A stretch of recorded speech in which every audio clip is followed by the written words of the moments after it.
आता पाहूया टॉप 9 महत्त्वाच्या बातम्या। मुंबईमध्ये थार गाडीवर चढून मराठा आंदोलकांकडून जल्लोष साजरा, आंदोलकांकडून जोरदार घोषणाबाजी।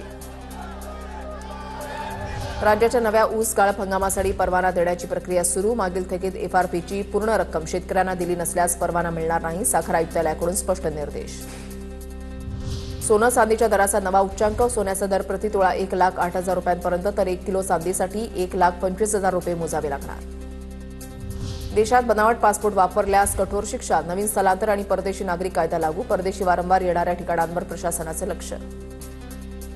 2 वर्षांहून अधिक काळ लोटूनही 2,000 रुपयांच्या नोटा अजूनही चलनात, तब्बल 5,956 कोटींच्या नोटा अजूनही चलनात, भारतीय रिझर्व्ह बँकेच्या अहवालामधून माहिती समोर। कोल्हापुरात बाप्पांच्या विसर्जनावरून राडा, पंचगंगा नदीमध्ये मूर्ती विसर्जनावरून तणाव, कार्यकर्त्यांनी तोडले बॅरिकेड्स।